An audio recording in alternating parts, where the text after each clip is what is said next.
अस्सलामु अलैकुम रहमतुल्लाहि व बरकातुहू। स्क्रीन पर मौजूद इस तस्वीर को आप भली भांति जानते और पहचानते होंगे, और अगर आप नहीं जानते हैं तो मैं बता देता हूँ। ये हैं जनाब अबू आसिम आज़मी साहब, मुंबई मानखुर्द शिवाजी नगर से समाजवादी पार्टी के मेंबर ऑफ असेंबली। आमतौर पर मुंबई में रहने वाले अबू आसिम आज़मी फिलहाल यूपी में मुसलमानों के लिए नया मसीहा बनने की कोशिश कर रहे हैं।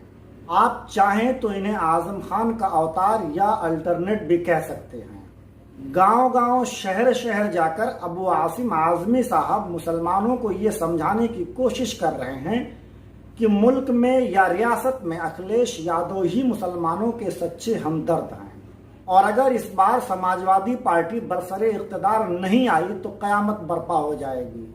साथ ही ये भी बताए जाने की कोशिश की जा रही है कि 2022 के यूपी असेंबली इलेक्शन के बाद अगर सूबे में समाजवादी पार्टी की हुकूमत बनती है तो यहाँ यूपी के मुसलमानों की काया पलट हो जाएगी। अचानक से मुसलमानों में पाई जा रही गुर्बत, जिहालत, अफलास और मॉब लिंचिंग जैसे वाकयात मुकम्मल बंद हो जाएंगे। हालांकि मॉब लिंचिंग जैसे वाकयात समाजवादी पार्टी के दौरे हुकूमत से ही हो रहे हैं। रियासत में सबसे ज्यादा उर्दू का नुकसान समाजवादियों ने ही किया है। महाराष्ट्र की उद्धव ठाकरे हुकूमत को मुंबई हाईकोर्ट का फैसला याद दिलाकर मुसलमानों के लिए 5% रिजर्वेशन की बात करने वाले अबू आसिम आज़मी महाराष्ट्र असेंबली में मुजाहरा करते हैं, और करना भी चाहिए। नहीं, मुझे अफसोस हो रहा है कि मुसलमानों को सिर्फ वोट बैंक बनाकर रख दिया है कांग्रेस और एनसीपी के लोगों ने। जब ये पावर में नहीं थे तो हर सेशन के अंदर हमारे साथ खड़े होकर के मुस्लिम रिजर्वेशन की बात करते थे। अब तो पावर में आ गए ना, अपने कलम से कर सकते हैं, और नहीं कर रहे हैं तो हमारे समाज के अंदर बहुत क्रोध है, गुस्सा है लोगों को कि भाई हम लोग जो है हमारे को सिर्फ वोट बैंक बना कर रखा गया है। हम डिमांड कर रहे हैं अजीत पवार साहब से और बाला साहब थोराट से और उद्धव ठाकरे साहब से कि आपको सरकार ठीक से चलाना है तो हर समाज के साथ इंसाफ कीजिए। और आपने कहा था मेरी सरकार सेकुलर है, तो सेकुलर खाली जबानी नहीं, आप मुसलमानों को 5% रिजर्वेशन जो हाई कोर्ट ने अलाउ कर दिया है, अब कुछ बाकी नहीं है। जब कोर्ट ने कह दिया तो तुरंत ये रिजर्वेशन लागू कीजिए। लेकिन ध्यान देने वाली बात यह है कि अबू आसिम आज़मी साहब को मुंबई हाईकोर्ट का फैसला तो याद है, लेकिन समाजवादी पार्टी के मुखिया मुलायम सिंह यादव का 2012 में मुसलमानों से किया गया रिजर्वेशन का वादा वो भूल गए, जिसमें मुलायम सिंह यादव ने कहा था कि अगर रियासत में सपा की हुकूमत बनी तो मुसलमानों को 12% रिजर्वेशन दिया जाएगा। 2012 के असेंबली इलेक्शन में मुस्लिम वोटों के दम पर समाजवादी पार्टी ने हुकूमत बनाई और पूरे 5 साल तक सत्ता पर राज किया। खुद मुलायम सिंह यादव ने यह कहा कि मुसलमानों ने समाजवादी पार्टी को 70% वोट दिए हैं। उन्होंने ये भी बताया कि बाबरी मस्जिद की शहादत के बाद समाजवादी पार्टी की हुकूमत बनाने में और पार्टी को खड़ा करने में मुसलमानों का बहुत बड़ा रोल रहा है। ये हमारी पार्टी हितैषी है और जोखिम उठाया है। जब हमारे अयोध्या कांड हुआ था तो आप समझिए क्या मुसलमानों की हालत करने जा रहे थे लोग। अगर हम उस वक्त महिलाओं अगर नहीं गोली चलती, हमारे सुरक्षा बल गोली नहीं चलाते, अब मेरे खिलाफ केस कर दिया तो मुलायम सिंह ने कहा कि हमने मरवाए नहीं। जो जिम्मेदारी थी हमारे सुरक्षा बलों की कि कानून कोई तोड़ने न पाए, जिन्होंने कानून तोड़ा और मस्जिद गिराने की कोशिश की उनके खिलाफ कार्रवाई की, और फिर दूसरी बीजेपी सरकार आई, उसने मस्जिद गिरा दी और मस्जिद गिरा के नारे दिए। लेकिन मुसलमान भाइयों ने गुस्सा होकर के फिर समाजवादी पार्टी की सरकार बना दी। उसी से ये बनी। सारे मुसलमानों ने कम से कम 70% मुसलमानों ने वोट दिया, और 70% ने सबने दिया वोट। तो आज हमारा मुसलमान समाजवादी पार्टी से काफी जुड़ा है। लेकिन इसके बावजूद अखिलेश यादव ने मुसलमानों से किया गया 12% रिजर्वेशन का वादा पूरा नहीं किया। जिस समाजवादी पार्टी और अखिलेश यादव को अबू आसिम आज़मी मुसलमानों का निजात दहिंदा बताने में दिन रात एक किए हुए हैं, वो अखिलेश यादव मुसलमानों के कितने हमदर्द हैं, आप खुद देख लीजिए। अगर आप वाकई में यादव और मुसलमानों को भेदभाव नहीं करते हैं और सबके लिए हितैषी हैं, तो आज अनाउंस कर दीजिए कि आपका डिप्टी सीएम, आसान सवाल पूछ रहा हूं, डिप्टी सीएम एक मुसलमान को बनाएंगे। अरे बस एक मुख्यमंत्री बोल रहे हैं आप बोलिए, आप मुख्यमंत्री बोल दीजिए। एक मैं तो आपके लिए बोल रहे हैं मुसीबत आप। नहीं खड़ी करना चाहता हूं। नहीं, एक मुख्यमंत्री बोल रहे हैं आप संशोधन लाइए, दिल्ली की सरकार से कई संशोधन लाएं आप। और हम तो कह रहे 2-3, हम तो बड़े हर जाति का वो मुख्यमंत्री बना देंगे। बोलिए उसमें ना, क्या हमें दिक्कत है? बोलिए ना, कैमरे को हम देखिए, तो कह रहे हैं ना, सामने। हम आपसे कह रहे हैं कि कितने भारतीय जनता मुख्यमंत्री पार्टी बनाएंगे? ने वादा जो करके जाइए। संस्कृति लाए, जो पॉलिटिकल ट्रेडिशंस पैदा किए हैं, उत्तर प्रदेश में कभी रहे होंगे उप मुख्यमंत्री, लेकिन 2 बन गए यहां पर, तीसरे बन नहीं पाए, नहीं तो 3 उप मुख्यमंत्री हो जाते। किसी प्रदेश में और बड़ी संख्या में बन गए उप मुख्यमंत्री। अब तो उप मुख्यमंत्री बनाने का सिलसिला बढ़ गया है। तो बोल दीजिए ना कि हम भी बनाएंगे। नहीं, या हम कह तो- दीजिए कि बेमानी है, नहीं बनाएंगे। हम तो कह रहे हैं अगर मौका मिले, जनता सरकार बनाएगी, पहले तो विकास करेंगे, और अगर हमें ज्यादा भी बनाना पड़े तो वो भी बना देंगे। और दूसरी बात, मुसलमान को दूसरी बनाएंगे कि बात- नहीं? दूसरी बात- मुस्लिम को बनाएंगे कि नहीं? सवाल मुस्लिम का नहीं है, सवाल ये है कि क्यों नहीं अगर बोल हमें रहे? मुख्यमंत्री ज्यादा बनाने पड़ेंगे, हम बनाएंगे। हम पे भरोसा है ना लोगों का? क्या मुस्लिम समुदाय का भरोसा नहीं है हमें किसको बनाना है? हम बनाएंगे किसको बनाना है। सरकार बने तो सही। आप यही तो कह रहे हैं कि आप जनता मुसलमानों का चाहती है इस्तेमाल विकास। करते हैं। यही तो कह के देखिए, गए, जनता चाहती- अपीजमेंट करते हैं आप। मुल्क का हर शहरी ये बात बखूबी जानता है कि समाजवादी पार्टी या दूसरी नामनहाद सेकुलर पार्टियां किसी भी मुसलमान को वजीर आला बनाएंगी, ऐसा सोचना भी गुनाह है। रही बात मुसलमानों की, तो मुसलमानों का मसला वजीर आजम या वजीर आला बनना नहीं है, उन्हें बस उनका जायज हक चाहिए। अखिलेश यादव किसी मुसलमान को वजीर आला बनाना चाहते हैं या नहीं, ये बात दूसरी है, लेकिन उनका जवाब ना दे पाना उनकी मुस्लिम दुश्मनी को दर्शाता है। उन्होंने जवाब नहीं दिया, कोई बात नहीं, लेकिन कम से कम अगर हाँ नहीं कह सकते थे तो ना कहने की हिम्मत तो होनी ही चाहिए थी। ऐसा नहीं है कि अबू आसिम आजमी अकेले शख्स हैं जो समाजवादी पार्टी को मुसलमानों का मसीहा साबित करने की कोशिश कर रहे हैं। अब इन महामहिम को ही सुन लीजिए।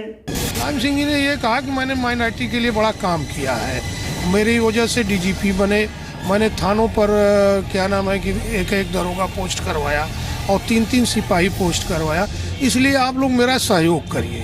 आज मुसलमान की जो उहापोह की स्थिति है, मुसलमान बीजेपी को रोकना चाहता है, मेन बात है, तो उसको एक ताकत दिखनी चाहिए। तो नेताजी ने कहा कि मैं ताकत हूँ, हमेशा आप लोगों ने मेरा साथ दिया है, मैंने आपका साथ दिया है, इसलिए आप लोग फिर मेरे साथ रहिए। इनके कहने का मतलब है कि मुलायम सिंह यादव ने चूंकि जावेद अहमद साहब को यूपी का डीजीपी बनाया था, इसलिए मुसलमानों के वोट पर समाजवादियों का हक है। इनकी यह बात अगर हम मान भी लें कि समाजवादी पार्टी ही मुसलमानों की हकीकी हमदर्द है और वही मुसलमानों के वोटों की असली हकदार है, तो ऐसी सूरत में ये बात समझ से बालातर हो जाती है कि वो कौन सी हमदर्दी है जो एक बेटे को अपने बाप से 15 दिनों तक सिर्फ इसलिए बात नहीं करने देती है कि एक मुसलमान को रियासत का डीजीपी बना दिया गया। जिस अखिलेश यादव को अबू आसिम आजमी साहब मुसलमानों का हमदर्द बताने के लिए पूरे यूपी की खाक छान रहे हैं, वो मुसलमानों के कितने हमदर्द हैं, इसका अंदाजा इस बात से लगाया जा सकता है कि जब एक सहाफी ने आजम खान और उनके परिवार के जेल में रहने के ताल्लुक से उनसे सवाल किया, तो बजाय इस बात के कि वो आजम खान के साथ हो रही नाइंसाफी की मजम्मत करते और उनको इंसाफ दिलाने की बात करते, उन्होंने पत्रकार को ये कहते हुए टाल दिया कि अभी आप बहुत छोटे हो।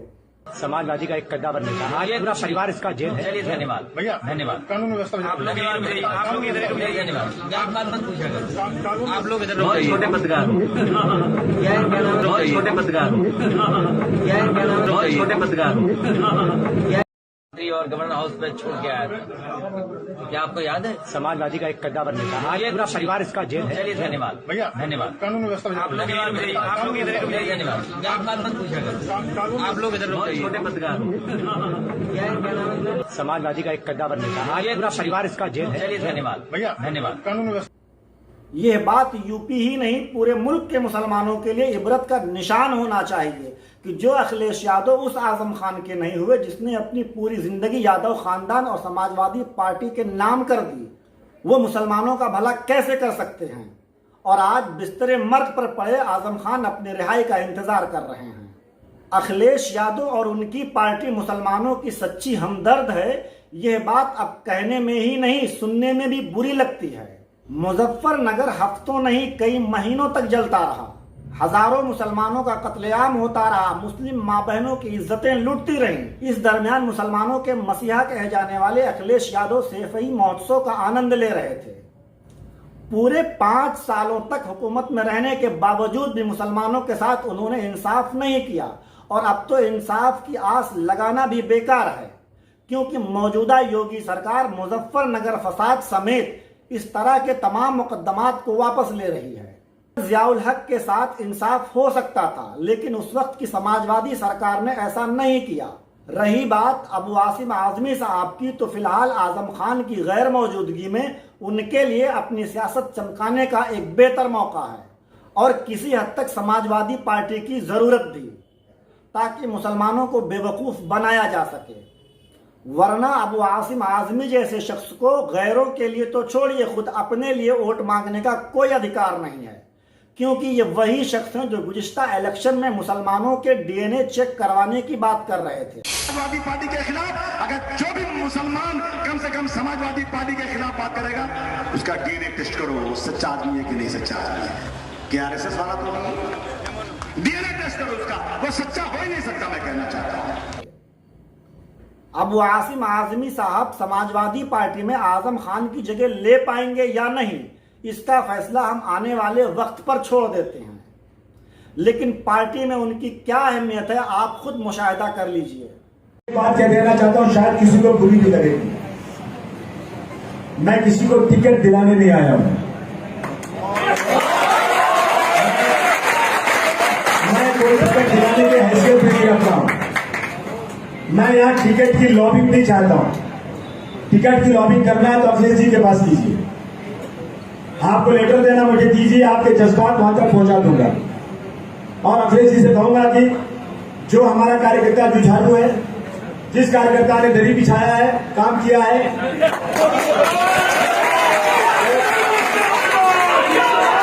जो कार्यकर्ता जुल्म के खिलाफ लड़ाई लड़ रहा है, उसको पगार नहीं मिलती है, लेकिन वो आपके लिए काम करता है। आप टिकट देते वक्त जरूर ख्याल करिएगा कि कोई ऐसे आदमी को टिकट नहीं मिल जाए जिसने पार्टी में काम न किया, वो आकर के मजा मार दे। अबू आसिम आज़मी साहब को ये बात याद रखना चाहिए कि अपने जाती फायदे के लिए पूरी कौम को धोखा देना मुनासिब नहीं है। सोशल मीडिया पर गर्दिश कर रही उनकी इस तस्वीर को दिखाकर उन्हें एक्सपोज करना ठीक नहीं है। ये बात हकीकत है कि मोमिन एक ही सुराख से 2 मरतबा नहीं डसा जाता, लेकिन इसके बावजूद आज़ाद हिंदुस्तान में बार बार मुसलमानों को सिर्फ इसलिए डसा जा रहा है क्योंकि अबू आसिम जैसे लोग आम मुसलमानों को गुमराह करने में अपनी मिसाल आप हैं। शुक्रिया।